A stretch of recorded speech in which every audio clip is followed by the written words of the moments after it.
Hello friends, कैसे हैं सभी। 2 दिन भी घर से बाहर चले जाओ तो घर का हाल इतना ख़राब दिखने लगता है, जैसे कि हम कुछ काम ही नहीं करते हैं इस घर में।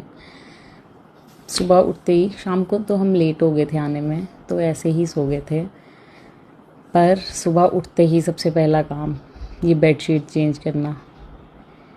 ऐसा मेरे को लगता है सभी के साथ होता है कि कहीं से भी आओ तो ऐसा लगता है कि बेडशीट गंदी है, चाहे आप उसी दिन बिछा कर जाओ तो फिर भी ऐसा लगता है कि नहीं, ये शायद गंदी हो गई है, 2 दिन हम यहाँ नहीं थे तो गंदी हो गई होगी, तो इसे चेंज करो।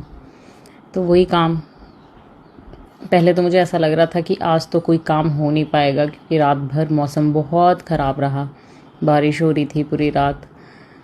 पर सुबह देखा तो फिर से धूप थी, और धूप के साथ साथ गर्मी भी बहुत ज़्यादा। आजकल पता ही नहीं चल रहा यहाँ मौसम कब क्या करवट लेगा।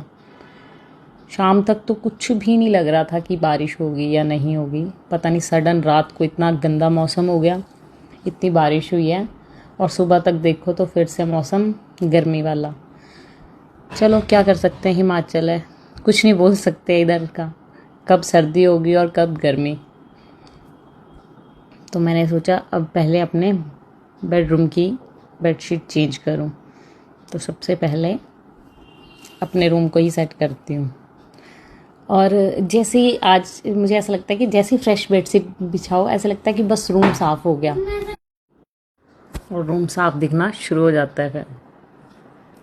अब इसके बाद मुझे अपनी बेटी का रूम भी सेट करना था, मतलब इसकी भी बेडशीट चेंज करनी थी, क्योंकि ऑब्वियस सी बात है ये भी नहीं थी 2 दिन यहाँ पर, हम साथ में ही वापस आए फिर।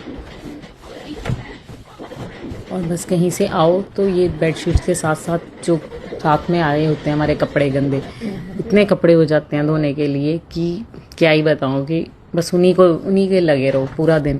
पहले धो उन्हें, फिर धूप में सुखाओ, फिर वापस लेकर आओ, फिर उन्हें फोल्ड करके रखो, पूरा दिन इसी में चला जाता है। मतलब इस तरह से ऐसे सोचने से लगता है कि यार कहीं मत जाओ, क्योंकि 2 दिन के लिए जाएंगे, 2 दिन के लिए सारा घर डिस्टर्ब हो जाता है। इससे बेटर है कि घर ही बैठे रहो, तो क्या है कि रोज़ का थोड़ा थोड़ा काम डेली होता रहता है। पर कहीं से आने के बाद वाला काम तो मुझे नहीं लगता कभी भी किसी का जल्दी ख़त्म होता होगा।